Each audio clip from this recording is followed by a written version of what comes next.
Hello నమస్తే నేను అశోక్. ఆంధ్రప్రదేశ్ కందుకూరులో జరిగినటువంటి ఒక ఘటన ఇప్పుడు ఏపీ రాజకీయాల్లో ప్రకంపన సృష్టిస్తుంది. కూటమికి సంబంధించి కూటమిలో ఉన్నటువంటి రెండు ప్రధాన రాజకీయ పార్టీలకు సంబంధించినటువంటి సామాజిక వర్గాల మధ్య కుల చిచ్చుకు కారణమవుతూ వచ్చింది. ఇటీవల కందుకూరులో జరిగినటువంటి ఒక ఘటన ఇప్పుడు దానికంతా కూడా కారణమవుతూ వచ్చింది. దసరా రోజు లక్ష్మీనాయుడు అంటే ఒక కాపు సామాజిక వర్గానికి చెందినటువంటి ఒక వ్యక్తి, కాకర్ల హరిశ్చంద్ర ప్రసాద్ కమ్మ సామాజికి చెందినటువంటి ఒక వ్యక్తి, వీళ్ళిద్దరికి సంబంధించి ఒక గొడవ జరుగుతూ వచ్చింది. ఆ నేపథ్యంలో దసరా రోజు పొలం నుంచి వెళ్తున్నటువంటి నేపథ్యంలో లక్ష్మీనాయుడుతో పాటు ఉన్నటువంటి మరొక ఇద్దరిని కూడా హరిశ్చంద్ర ప్రసాద్ ఒక సుమోతో గుద్ది చంపాడనేటువంటి ఒక చర్చ కూడా ఇప్పుడు పెద్ద ఎత్తున రాజకీయాల్లో ప్రకంపనలకు కారణమవుతుంది. ఈ ఘటనలో ఒక వ్యక్తి చనిపోగా మరొక ఇద్దరికి తీవ్ర స్థాయిలో గాయాలవుతూ ఉన్నారు. ఒకళ్ళ పరిస్థితి విషమంగా ఉంది, ఇంకొక వ్యక్తి మాత్రం సేఫ్గా ఉన్నారంటూ కూడా డాక్టర్లు చెప్తున్నారు. అయితే ఈ ఘటనలో చనిపోయినటువంటి లక్ష్మీనాయుడు కుటుంబానికి సంబంధించి ఒక కాపు సామాజిక వర్గానికి చెందినటువంటి ఒక నేతగా ఉన్నటువంటి ఒక వ్యక్తి, దాంతోపాటు ఆయన టీడీపీ పార్టీలో ఉంటూ టీడీపీ పార్టీకి సన్నిహితుడిగా ఉంటూ టీడీపీ పార్టీ సభ్యుడిగా ఉన్నటువంటి వ్యక్తిని చంపేశారంటూ కూడా ఇప్పుడు కాపు సామాజిక వర్గానికి చెందినటువంటి నేతలందరూ కూడా మాట్లాడుతున్నారు. సరే, ఇది కులాల కార్డుతో జరిగిందా లేదంటే రాజకీయంగా జరిగిందనేది పక్కన పెట్టేస్తే మాత్రము ఏదైతే ఈ తిరుమల శెట్టి లక్ష్మీనాయుడు జరిగినటువంటి హత్య మాత్రం ఇప్పుడు ఏపీ రాజకీయాల్లో కాపు నేతలందరూ కూడా ఆగ్రహానికి వ్యక్తం చేసే విధంగా కూడా దారితీస్తూ వస్తుంది. అయితే ఇక్కడ 2-3 వర్షన్స్ని ఎవరికి ఇష్టం వచ్చినట్టు వాళ్ళు చెప్తున్నారు. టీడీపీ పార్టీ కావచ్చు, అక్కడ ఉన్నటువంటి టీడీపీ ఎమ్మెల్యే చెప్తున్నటువంటి వర్షన్ ఏంటంటే, ఇటు లక్ష్మీనాయుడికి సంబంధించి చూసుకున్నా లేదంటే హరిశ్చంద్ర ప్రసాద్కి సంబంధించి చూసుకున్నా వీళ్ళిద్దరు కూడా ఎప్పటి నుంచో సన్నిహితులుగా వస్తున్నారు. లక్ష్మీనాయుడు హరిశ్చంద్ర ప్రసాద్ దగ్గర పనిచేస్తూ ఉన్నారు.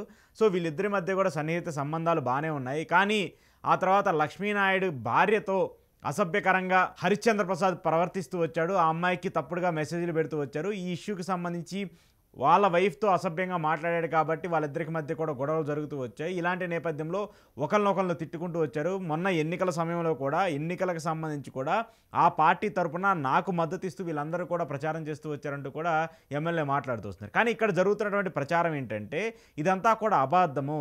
ఇక్కడ జరిగినటువంటి ఇష్యూ అంతా కూడా సైడ్ ట్రాక్ చేసేసి కులాన్ని తీసి, కులానికి సంబంధించినటువంటి కార్డు తీసి, కులాన్ని తక్కువ చేసే విధంగా, కులాన్ని అవమానపరిచే విధంగా మాట్లాడుతూ వచ్చారంటే కూడా లక్ష్మీనాయుడికి సంబంధించిన కుటుంబ సభ్యులు కావచ్చు, లేదంటే ఆయనతో పాటు ఉన్నటువంటి సన్నిహితులందరూ కూడా చెప్తున్నారు. వాస్తవానికి ఇప్పుడు టీడీపీ నేతలు చెప్తుందైనా లేదంటే ఇప్పుడు కాపులకు సంబంధించిన కాపు నాయకులు చెప్తుందైనా కూడా ఇప్పుడు అసలు కులానికి సంబంధించిన ఇష్యూస్ తీయటం ఏంటి, కులాన్ని దుర్భాషలాడటం ఏంటి, కులానికి సంబంధించిన కార్డు తీసి ఒక మనిషి చావుకి కారణం అవటం ఏంటంటూ కూడా ఇప్పుడు రాజకీయ పరంగా విమర్శలు దారితీస్తున్నాయి. దీనికి సంబంధించి రాష్ట్రంలో ఉన్నటువంటి కాపు నేతలందరూ కూడా కందుకూరుకు వెళ్తూ వచ్చారు. ఈరోజు ఆయన పెద్ద కర్మ కూడా జరుగుతుంది. ఈ పెద్ద కర్మలో కూడా వాళ్ళందరూ పార్టిసిపేట్ చేస్తూ ఉన్నారు. దీనికి సంబంధించి అసలు ఈ ఘటనకు సంబంధించిన కారణం ఏంటి, దీనికి సంబంధించిన వ్యవహారం ఏంటి, అసలు దీన్ని ఎందుకు సైడ్ ట్రాక్ పట్టే విధంగా అక్కడ ప్రయత్నిస్తూ ఉన్నారంటూ కూడా వాళ్ళందరూ కూడా ప్రశ్నిస్తూ ఉన్నారు. ఈ ఘటన జరిగి ఇన్ని రోజులు అవుతున్నప్పటికీ కూడా పోలీసులు దీని మీద ఎందుకు సరైన చర్యలు తీసుకోలేదు, ఆ వ్యక్తి మీద ఎందుకు కేసు నమోదు చేయలేదు, ఈ ఘటనకు సంబంధించి కారణమైనటువంటి హరిశ్చంద్ర ప్రసాద్ మీద ఎఫ్ఐఆర్ కట్టి ఆయన ఎందుకు అరెస్ట్ చేయలేదంటూ కూడా కాపు నేతలందరూ కూడా ప్రశ్నిస్తున్నారు. దీని వెనక టీడీపీకి సంబంధించిన ఎమ్మెల్యే ఉన్నారు. ఆయన కనుసన్నల్లోని ఇదంతా జరుగుతుందంటూ కూడా కాపు నేతలందరూ కూడా చెప్తున్నారు. సరే, ఇది రాజకీయంగా జరిగిందా లేదంటే కులాల మధ్య వ్యక్తిగతంగా ఆయన భార్యని ఈయనేదో అన్నాడని చెప్పేసి ఆ కోపంతో జరిగిందనేది పక్కన పెట్టేస్తే ఇప్పుడు రెండు సామాజిక వర్గాల మధ్య ఈ జరిగినటువంటి ఘర్షణ కూడా దారితీసే పరిస్థితి కూడా వస్తూ ఉంది. ఇంతకు ముందు కూడా వినాయక చవితి వేడుకల్లో లింగ సముద్రం అనేటువంటి ఒక ప్రాంతంలో కూడా ఇలాంటి ఘటనే జరుగుతూ వచ్చింది. కమ్మ సామాజిక వర్గానికి, యాదవ సామాజిక వర్గానికి అక్కడ వినాయక నిమజ్జనం జరిగేటువంటి ఒక అంశంలో కూడా ఇరు వర్గాల మధ్య ట్రాక్టర్లు ఎదురొచ్చాయని చెప్పేసి ఒక ట్రాక్టర్ వెనక్కి తీయకపోతే వాళ్ళ మీద మేము దాడులు చేస్తామని చెప్పేసి జరిగినటువంటి ఒక ఘటన కూడా అప్పుడు కూడా సంచలనంగా మారుతుంది. సో ఇప్పుడు కూటమి ప్రభుత్వం అధికారంలోకి వచ్చిన తర్వాత కులాల మధ్య జరుగుతున్నటువంటి ఈ వివక్ష, కులాల మధ్య మొదలవుతున్నటువంటి ఈ దాడులు, వీటన్నిటినీ కూడా వెనకాలండి ప్రోత్సహిస్తున్నటువంటి కొంతమంది ఎమ్మెల్యేల తీరు కూడా ఇప్పుడు పెద్ద ఎత్తున రాజకీయాల్లో కుట్రలకు, కుతంత్రాలకు తెరతీసే విధంగా కూడా మారుతూ ఉంది. ఇవన్నీ కూడా క్యాస్ట్ ఈక్వేషన్స్ అన్నీ కూడా, క్యాస్ట్ పాలిటిక్స్ అన్నీ కూడా సహజంగానే ఆంధ్రప్రదేశ్లో జరుగుతూ ఉన్నాయి. ఇప్పుడు ఉన్నది ఆంధ్రప్రదేశ్లో రెండు ప్రధాన పార్టీలు, ఇటు టీడీపీ అయినా జనసేన, వాళ్ళిద్దరే కూటమిలో ఉన్నారు, కూటమి భాగస్వామ్యంగా ఉన్నారు. మరొక 15 ఏళ్ల పాటు 20 ఏళ్ల పాటు కలిసి ఉంటామని చెప్పేసి చెప్తున్నారు.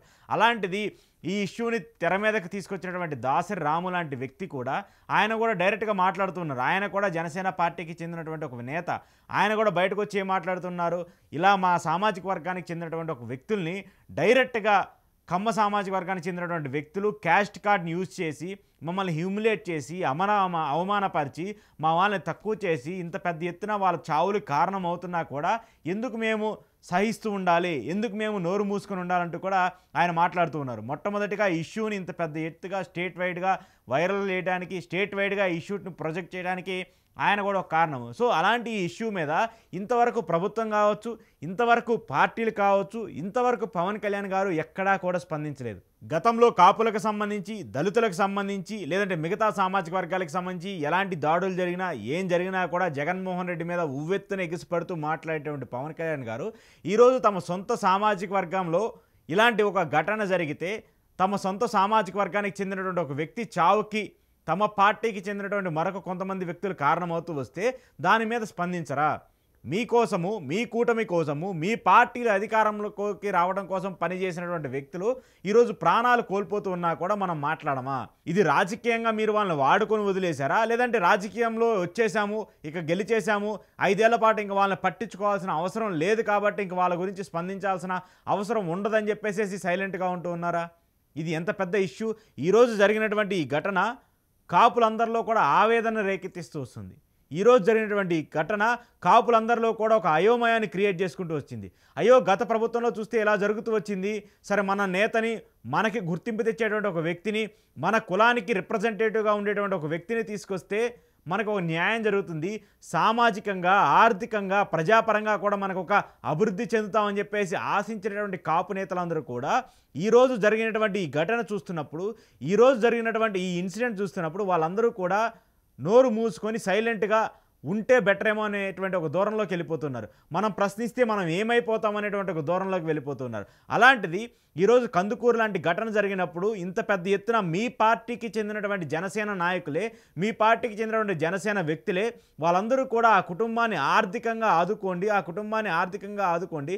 అసలు జరిగినటువంటి ఈ అన్యాయానికి జరిగినటువంటి వ్యక్తులు ఎవరైతే ఉన్నారో వాళ్ళందరికీ కూడా పొలిటికల్ బ్యాక్గ్రౌండ్ ఉంది. వాళ్ళందరూ కూడా ఆ ఎమ్మెల్యేకి మద్దతుగా ఉన్నారు. ఆ ఎమ్మెల్యే కూడా ఆ కుటుంబానికి మద్దతు ఇస్తూ ఉన్నాడు. అలాంటిది ఆయన మీద పోలీస్ కేసు పెట్టాలన్నా, పోలీస్ కంప్లైంట్ ఇవ్వాలన్నా కూడా తీసుకునే పరిస్థితి లేకుండా పోయిందని చెప్పేసి ఈరోజు కాపు నేతలందరూ కూడా అక్కడికి వెళ్ళిన వాళ్ళు మాట్లాడుతూ ఉన్నారంటే దీని వెనకాల రాజకీయ కుట్రలు ఉన్నాయా, లేదంటే రాజకీయ నేతలకు సంబంధించిన హస్తాలు ఉన్నాయో తెలియదు. కానీ ఈరోజు జరిగినటువంటి ఈ ఘటన ఒక కులానికి మధ్య, మరొక కులానికి మధ్య యుద్ధానికి దారితీసే పరిస్థితికి వెళ్ళిపోయింది. ఈరోజు ఆ గ్రామంలో ఉన్నటువంటి కాపులందరూ కూడా ఆలోచిస్తూ ఉన్నారు. ఆ గ్రామంలో ఉన్నటువంటి కాపులందరూ కూడా ఏదైతే ఈ లక్ష్మీనాయుడు హత్య జరుగుతూ వచ్చిందో దీనికి సంబంధించి రేపు మా పరిస్థితి ఏంటి అంటూ కూడా మాట్లాడుతూ వస్తున్నారు. చనిపోయినటువంటి ఆ వ్యక్తికి సంబంధించిన భార్య ఈరోజు బయటకు వచ్చి రోధిస్తూ ఉంది. నా భర్తకి ఇలా జరిగింది, నేను ఒక చిన్న వయసు, ఒక యంగ్ వయసు ఉన్నటువంటి ఒక మహిళ, అమ్మాయి, ఒక 22, 23 ఏళ్ళు ఉన్నటువంటి ఒక మహిళ, ఈరోజు ఆ అమ్మాయి కాపురం రోడ్డు మీదకి వచ్చేసింది. ఆ అమ్మాయి పరిస్థితి దారుణమైనటువంటి పరిస్థితికి వచ్చింది. ఆ అమ్మాయిని కాపాడేది ఎవరు? రేపు ఇలాంటి ఘటనలు మళ్ళీ రాష్ట్రంలో జరగవని చెప్పేసి హామీ ఇస్తారా? కాబట్టి దీని మీద ఖచ్చితంగా రాష్ట్ర ప్రభుత్వం ఒక నిర్ణయం తీసుకోవాలి.